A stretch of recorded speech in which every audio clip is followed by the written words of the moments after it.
Bonjour. Toujours pour continuer dans le thème de revenir à l'essentiel, je suis vraiment convaincu que les temps que nous sommes en train de vivre dans la société, dans le monde et aussi particulièrement dans l'Église, ces temps-là vraiment vont nous amener à réfléchir, à revenir donc à l'essentiel et à se poser, dans l'Église en tout cas, les questions essentielles, essentielles de la raison même d'être de l'Église et de savoir exactement ce à quoi nous sommes appelés. Aujourd'hui, je voudrais vous inviter à lire un texte, commencer par lire un texte dans Matthieu 21 au verset 12. Matthieu 21, verset 12. Jésus entra dans le temple de Dieu. Il chassa tous ceux qui vendaient et qui achetaient dans le temple, et il renversa les tables des changeurs de monnaie et les sièges des vendeurs de pigeons. Il leur dit, il est écrit, mon temple, ma maison si vous voulez, sera appelée une maison de prière, mais vous en avez fait une caverne de voleurs. Mon thème ce matin, c'est ma maison sera appelée une maison de prière. Ma maison, dit Jésus, sera appelée une maison de prière. Avant d'aller plus loin, peut-être essayons de mettre en place le contexte de cette histoire qui nous est relatée dans Matthieu 21.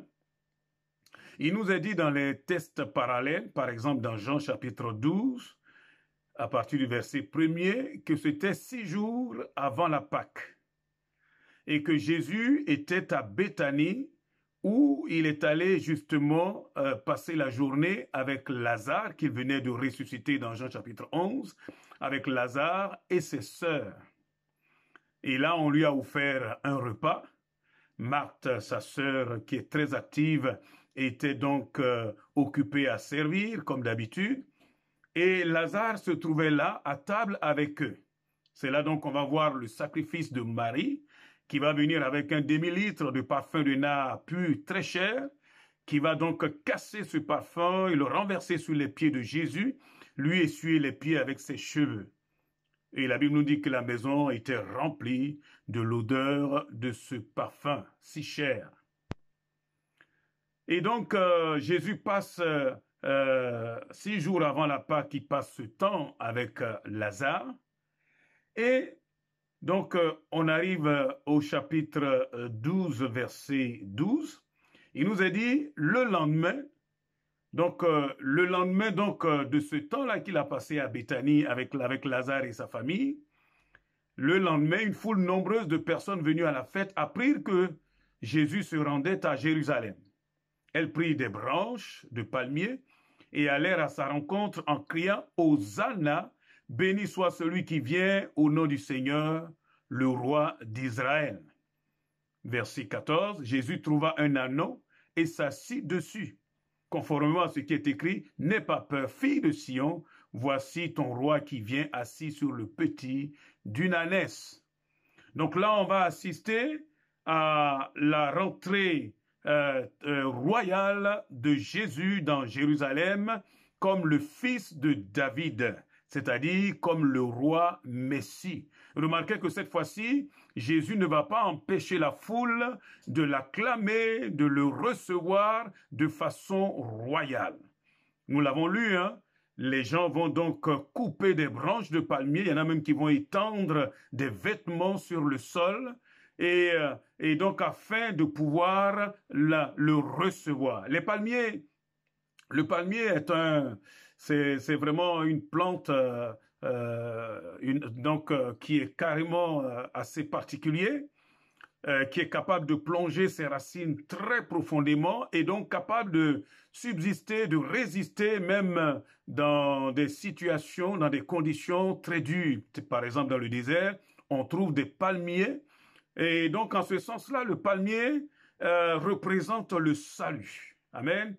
Le salut. Et donc là, on voit quelqu'un qu'on acclame ce jour-là, et c'est ce que dans la tradition chrétienne, on a appelé justement le dimanche des rameaux.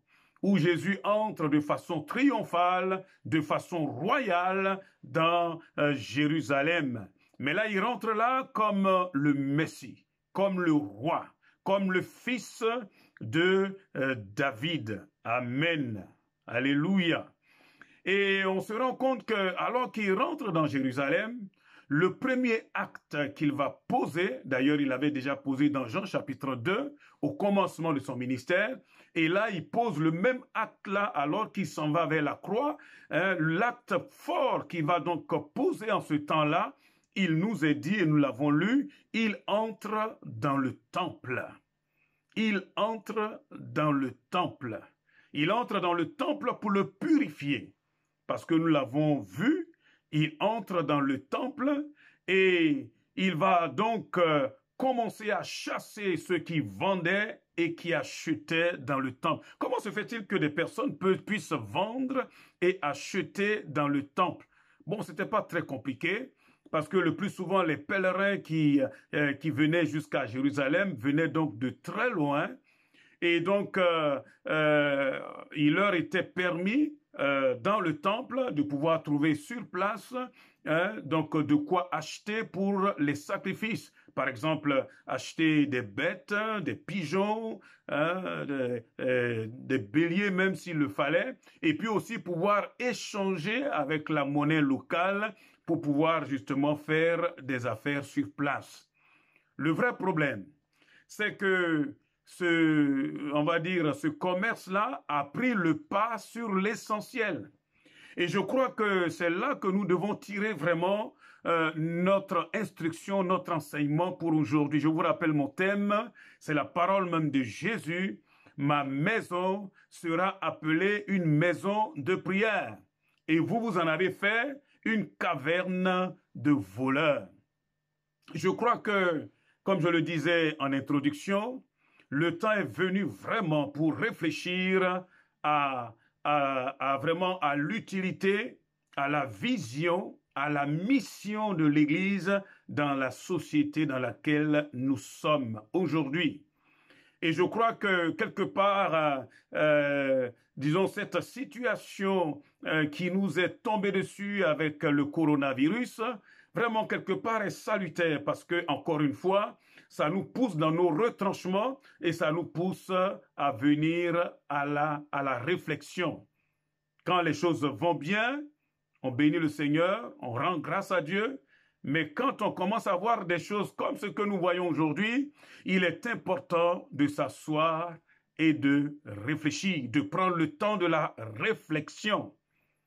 Réfléchissons vraiment, est-ce que nous sommes le temple de Dieu, le temple qui est justement dans le sens de ce que le Seigneur est en train de dire, une maison de prière. Peut-être qu'avant d'aller plus loin, définissons un peu ce qui se cachait derrière le terme le temple. Il faut dire que le temple de Jérusalem comprenait tout un ensemble d'immeubles et de dépendances dans lesquels on trouvait effectivement des balcons, des vestibules, des chambres, il y avait même la chambre des hommes d'Israël, il y avait aussi la cour des femmes et bien sûr celle des sacrificateurs.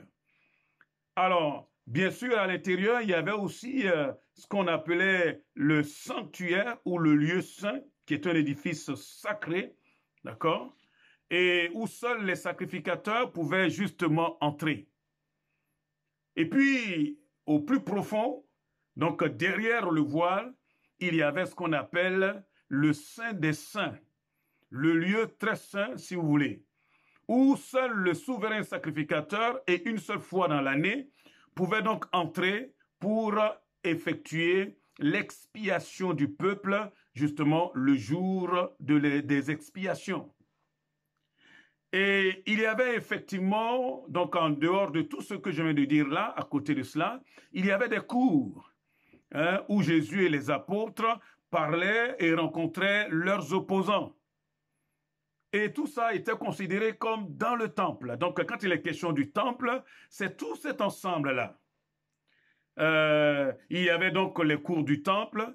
Il y avait même des cours où on va dire, les païens, les gentils, pouvaient justement venir. Et c'est justement dans cet endroit-là qu'on vient de lire que Jésus a chassé les marchands et les changeurs de monnaie. Autrement dit, toutes les différentes dépendances dans le temple n'étaient pas forcément des lieux sacrés en tant que tels. Il y avait quand même une cour, un parvis, si vous voulez, hein, où justement les marchands, donc des gentils, des païens, pouvaient venir justement pour faire quelques commerces. Mais le vrai problème dans ce que je viens de dire, c'est que justement, ce qui devrait être dans le sens d'amener le peuple à la prière, aujourd'hui, comme dans ce temps-là, justement, il y a autre chose qui a pris le pas.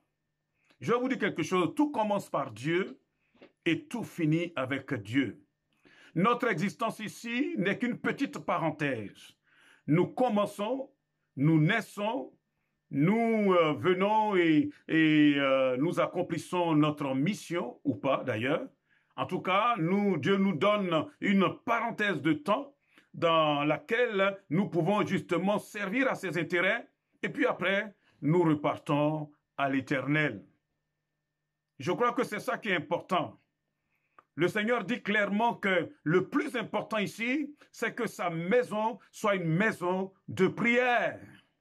Que sa maison soit une maison de prière. La vraie question, est-ce que l'Église aujourd'hui, je veux parler de notre Église, je veux parler de l'Église universelle, est-ce que nous ne nous sommes pas détournés justement de la véritable vision? Aujourd'hui, beaucoup de choses ont pris le pas. On a vu que beaucoup de choses sont en train justement de remplacer l'essentiel. L'essentiel, c'est d'amener les hommes et les femmes, les créatures de Dieu, à se tourner vers Dieu. Parce que sans Dieu, nous ne pouvons rien faire. Jésus dit, sans moi, vous ne pouvez rien faire.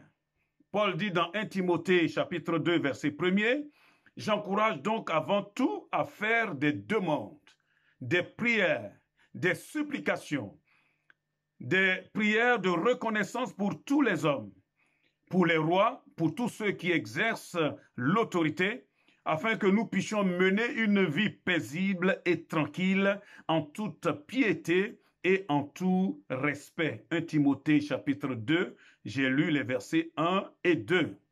Vous voyez que la prière est essentielle. La prière est importante. La prière nous permet de connaître quelle est la volonté de Dieu, quelle est la direction que le Saint-Esprit voudrait justement nous voir emprunter. La prière, elle est importante pour pouvoir justement dans ce monde de ténèbres trouver la voie et faire ce qui est important. La prière, nous venons de le lire, elle est importante justement afin que nous puissions mener une vie tranquille et paisible. Que nous puissions connaître la paix de Dieu, que nous puissions dans cette société être comme un phare qui brille dans les ténèbres, comme un phare qui montre le chemin. Et oui, en toute piété, la piété c'est toujours en rapport avec Dieu et en tout respect. Bien-aimés, nous ne savons pas tout, nous ne connaissons pas tout, nous avons besoin de Dieu, bien sûr. Nous avons besoin de sa direction. Nous avons besoin vraiment de revenir à l'essentiel. N'oublions pas le titre de ce partage. Ma maison sera une maison de prière. Dieu veut que sa maison soit appelée une maison de prière. Dieu veut que sa maison ne soit pas une maison d'amusement. Une maison, il a même qualifié ça de caverne. Une caverne de voleurs. La caverne, c'est un antre, c'est un repère, c'est une grotte de voleurs. Or, le voleur, c'est celui qui vient pour piller, c'est celui qui vient pour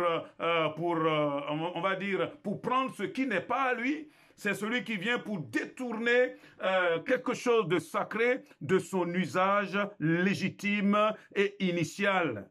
Je crois que ce qui est important, bien aimé, nous devons revenir à l'essentiel. Revenons à la prière. L'Église, c'est une église de prière.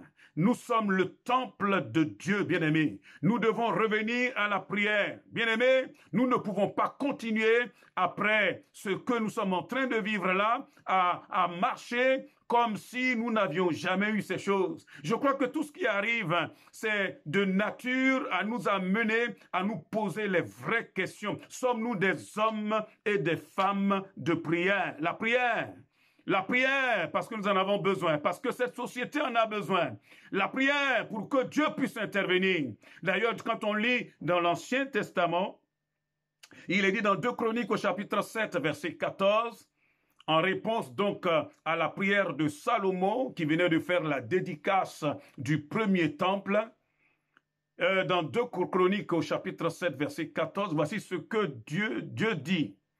Si mon peuple, sur qui est invoqué mon nom, c'est-à-dire celui qui porte mon nom, s'il s'humilie, s'il prie, s'il me cherche, il y a une version qui dit, s'il cherche ma face, et s'il renonce à ses mauvaises voies, le Seigneur dit, je l'écouterai du haut du ciel, je lui pardonnerai son péché, et je guérirai son pays. Je crois que c'est un appel à revenir à l'essentiel. Le plus important, ce n'est pas de parler. Le plus important, c'est pas de porter une étiquette pour dire nous sommes enfants de Dieu, nous sommes l'église de Dieu. Ce qui est important, c'est de revenir au Seigneur dans la prière. Il est dit ici, il faut que ce soit le peuple sur lequel est invoqué son nom. Si nous disons que nous sommes enfants de Dieu, si nous disons que nous sommes le peuple de Dieu, si nous disons que nous portons le nom de Jésus, bien-aimés, nous ne pouvons pas continuer dans des amusements. Reconnaissons que notre vie a été superficielle. Dans des amusements, dans des choses inutiles. Nous tuons notre temps dans des futilités, reconnaissons-le. Reconnaissons que nous sommes devenus des hommes et des femmes égoïstes. Et Dieu nous appelle là à revenir à l'essentiel. Je vous rappelle quelque chose, Dieu n'est pas notre serviteur, c'est lui le Seigneur.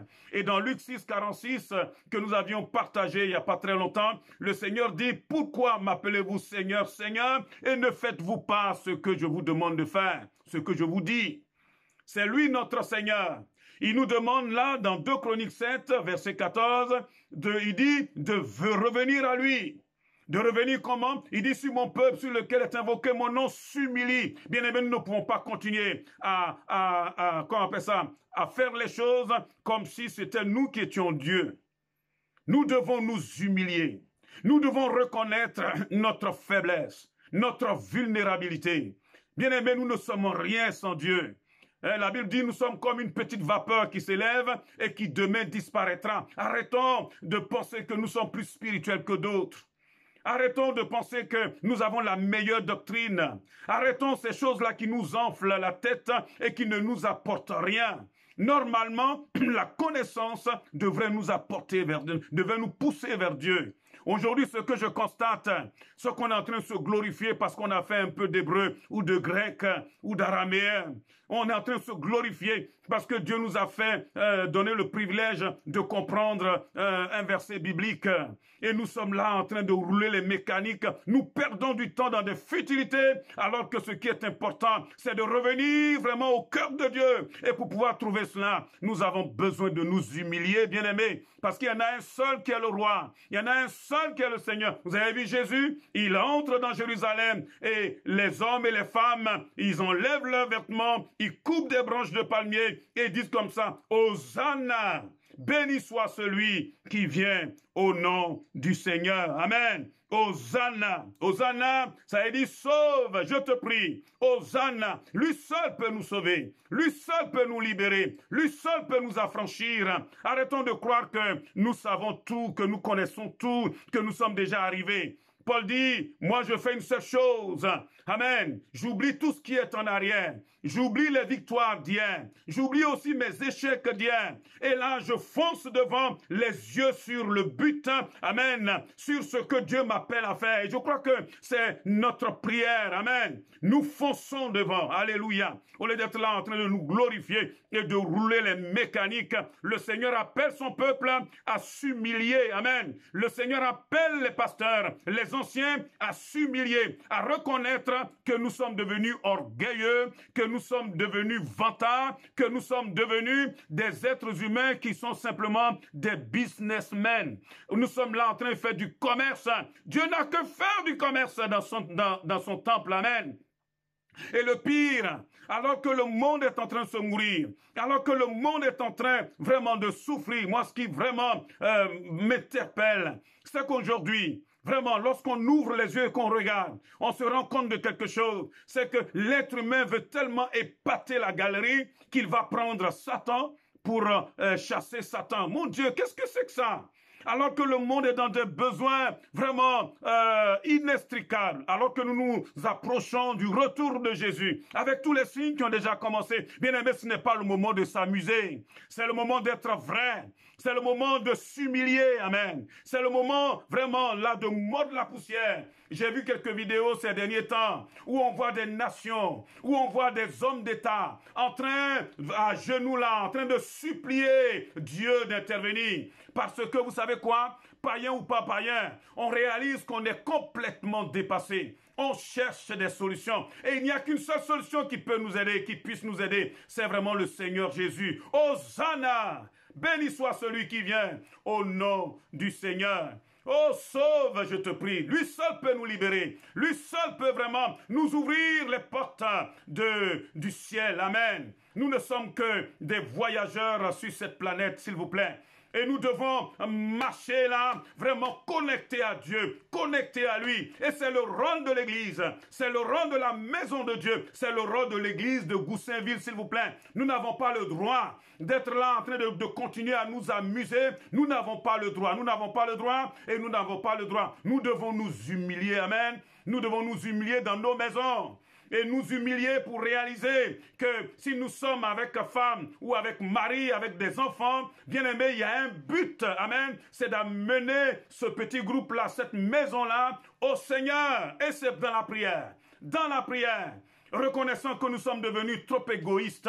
Nous sommes en train de toujours chercher maintenant à tirer la couverture à soi. La Bible dit que dans les derniers temps, les hommes seront égoïstes. Et même dans l'Église, mon Dieu, qu'est-ce que nous sommes devenus égoïstes? Je crois que c'est le temps de plier les genoux et de reconnaître que nous avons voulu exploiter, donc prendre le nom du Jésus pour notre propre satisfaction personnelle. Vous savez quoi? Le Seigneur nous demande de nous humilier, de reconnaître que nous avons péché. D'ailleurs, c'est ce qu'il dit dans la suite, qu'il prie.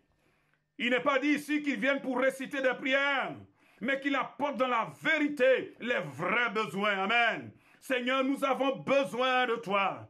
Seigneur, révèle-toi à nous, mon Dieu. Seigneur, vraiment, viens et libère-nous, vraiment, de toutes ces futilités. Seigneur, donne-nous la puissance de pouvoir te servir. Amen. Oh, Seigneur, répands de ton esprit. Bien-aimé, combien nous avons besoin du Saint-Esprit en ces temps-ci.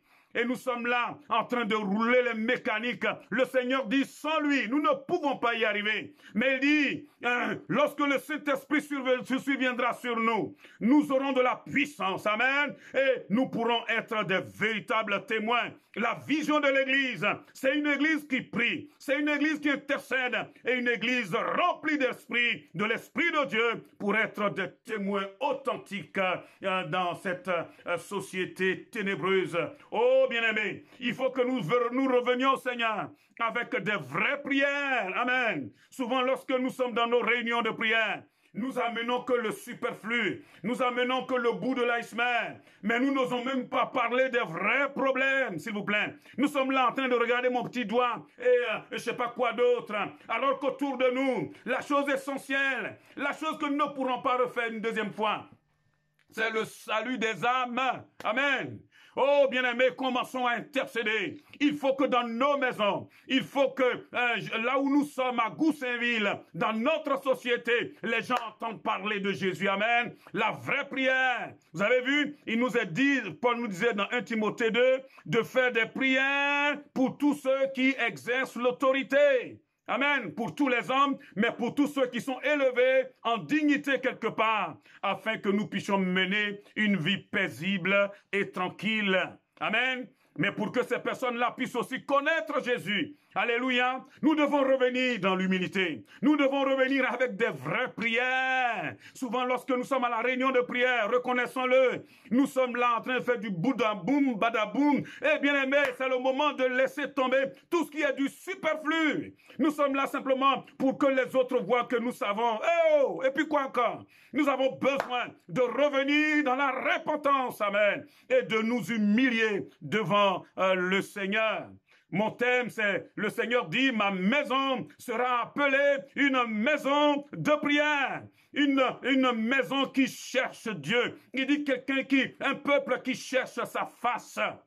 Le vrai problème aujourd'hui, c'est que nous ne pouvons plus regarder en face de Dieu. Nous ne pouvons plus le regarder directement. Nous sommes là en train de raser les murs. Pourquoi? Mais parce que notre conscience nous condamne. Notre cœur nous accuse. Nous savons très bien que ce n'est pas bon. Nous ne sommes pas propres.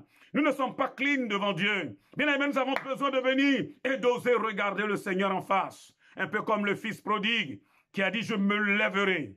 Et je suis là, ici, là, en train de mourir, là, de moisir dans cette mare au cochon. Je me lèverai. Et vous savez où je vais y aller? Je vais aller voir mon Père. J'irai vers mon Père.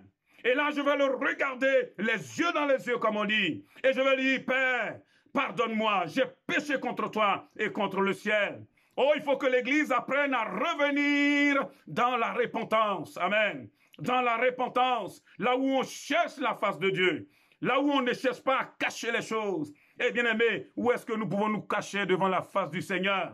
Aujourd'hui, c'est le jour du salut. Aujourd'hui, dans nos maisons, là où nous sommes, dans le confinement, alors que nous sommes en train de réfléchir, Dieu t'appelle, Dieu m'appelle, Dieu nous appelle, Dieu appelle son Église. Tous ceux qui disent que le nom du Seigneur est sur eux. La Bible, nous l'avons lu, tous ceux qui portent son nom, il nous appelle à nous humilier, à prier et à chercher véritablement sa face. S'enfuir la réalité. Arrêtons de jouer à la politique de l'autruche.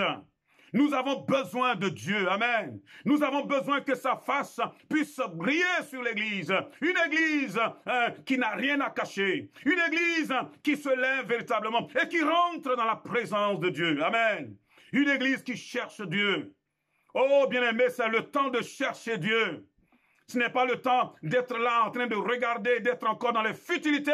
C'est le temps de chercher véritablement le Seigneur. Le temps de chercher Dieu. Amen.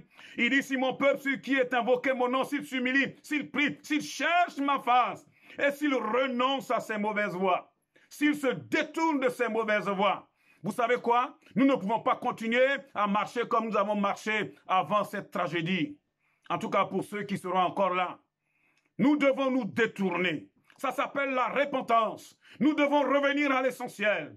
Nous devons revenir à Dieu. Amen. Je parle de l'église de Goussainville, de l'église universelle, des églises sources de vie. Nous devons revenir à l'essentiel. Fini les temps où on est là en train de passer, on va dire, la plupart des moments que le Seigneur nous donne dans des futilités.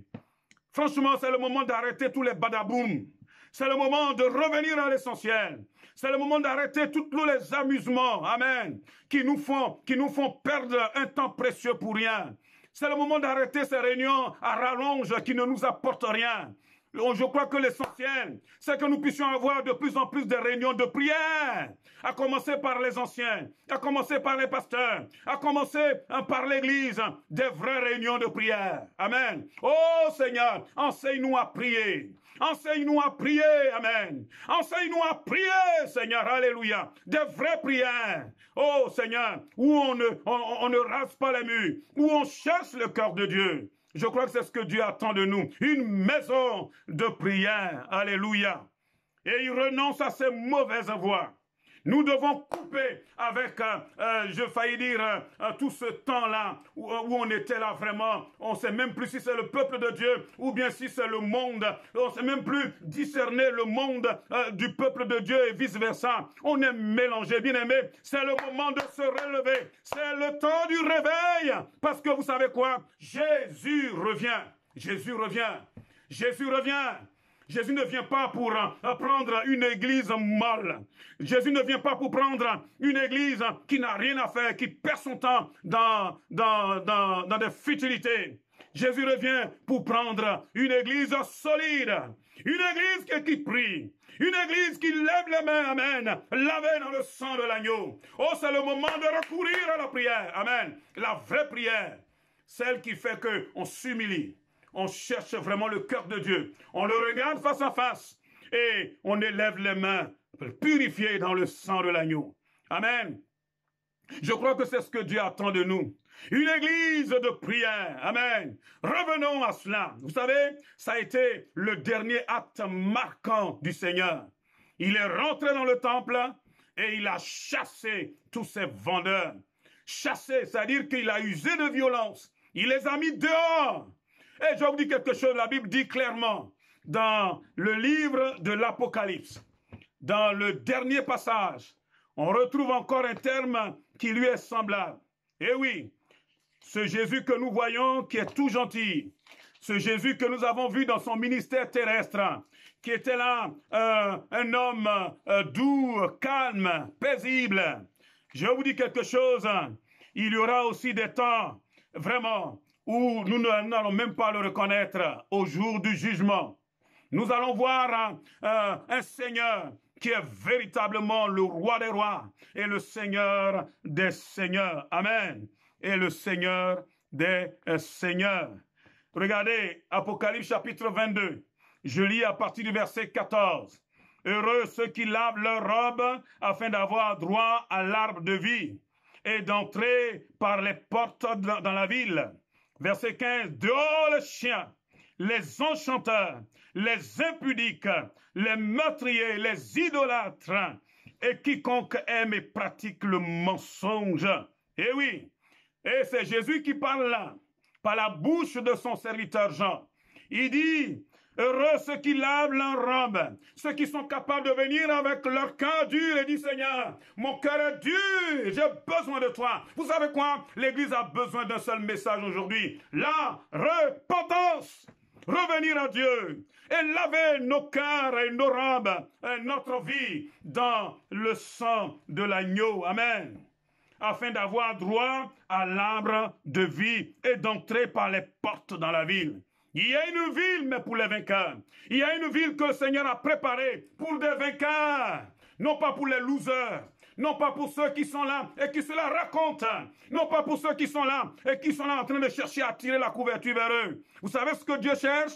Des hommes violents, violents avec eux-mêmes, violents avec leur propre conception des choses, et qui disent, Seigneur, c'est toi que je veux, amen. Même si on me regarde de façon bizarre, mais je te veux, Seigneur. Une église qui se lève dans la prière, qui cherche vraiment dans la vérité notre Dieu. Et vous voyez le verset 15? Dehors les chiens. Dieu mettra dehors les chiens, c'est-à-dire les impurs. Dieu les mettra dehors. Je peux vous garantir qu'au jour du jugement, nous allons voir Dieu comme on ne l'a jamais vu. Il est aussi, la Bible nous dit dans Hébreux 12, comme un feu dévorant. C'est un Dieu d'amour, mais aussi un feu dévorant.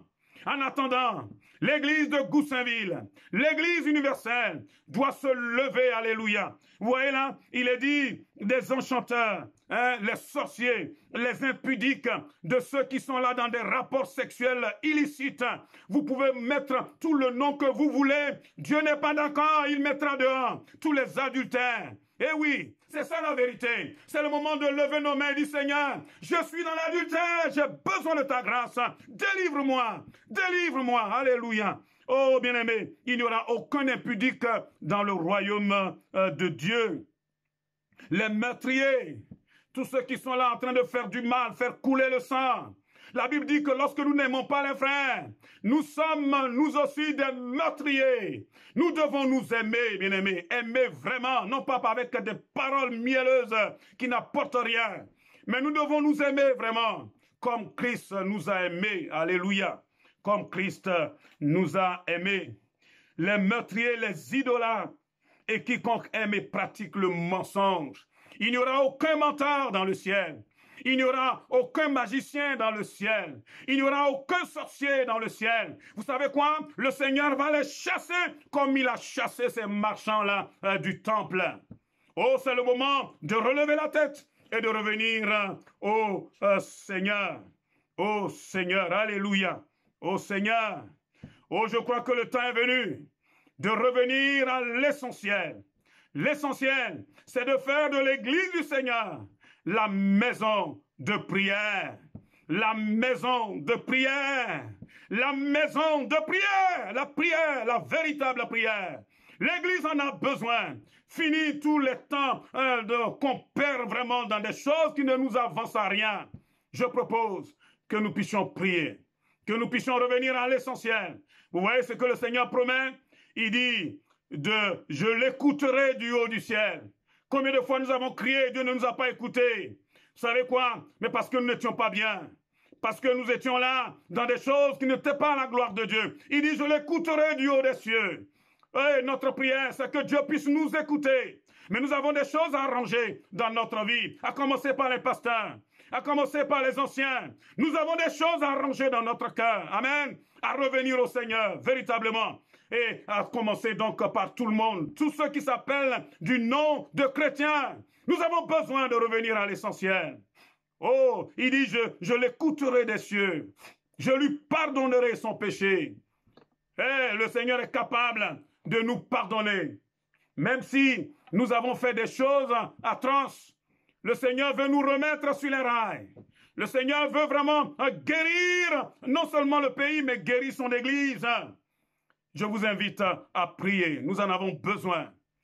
Oh Seigneur, viens et fais vraiment de ton Église, de ton temple, de ta maison, une maison de prière. Baissons la tête et puis prenons le temps de la réflexion. Là où tu es, vraiment laisse le Seigneur te sonder. Laisse le Seigneur vraiment te sonder. Dis-moi, où est-ce que tu en es avec le Seigneur? Moi, je crois que tu as besoin de te repentir. Tu as besoin de revenir à l'essentiel. Tu as besoin de dire, Seigneur, j'ai péché contre toi. J'ai passé ma vie dans des futilités, dans ma façon de parler, dans ma façon de penser, dans ma façon de m'habiller ou de me déshabiller. J'ai péché contre toi. J'ai été trop léger. On ne peut pas te parler. Tu as besoin de reconnaître que ta vie là, elle n'est pas la gloire de Dieu. Eh oui. Et toi, tu as besoin, toi qui te dis pasteur, serviteur de Dieu, tu as besoin de réaliser que ce n'est pas toi qui bâtis l'Église, mais c'est Christ qui bâtit l'Église.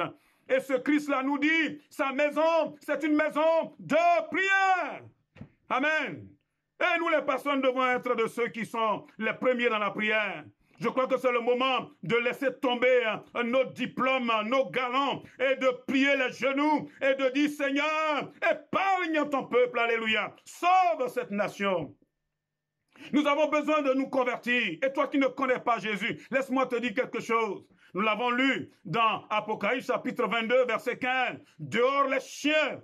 Et il n'y aura aucun trompeur, aucun menteur dans le royaume de Dieu. Il n'y en aura pas. Je crois que c'est le moment que tu as besoin d'être vrai. Tu as besoin de Jésus. Là où tu es, dis Seigneur, pardonne-moi. Et le Seigneur viendra à ton secours. Que Dieu nous bénisse. Nous allons baisser la tête et puis prier. Seigneur, nous voici devant toi. Nous reconnaissons combien nous avons péché contre toi, Seigneur. Nous reconnaissons que nous avons manqué le but.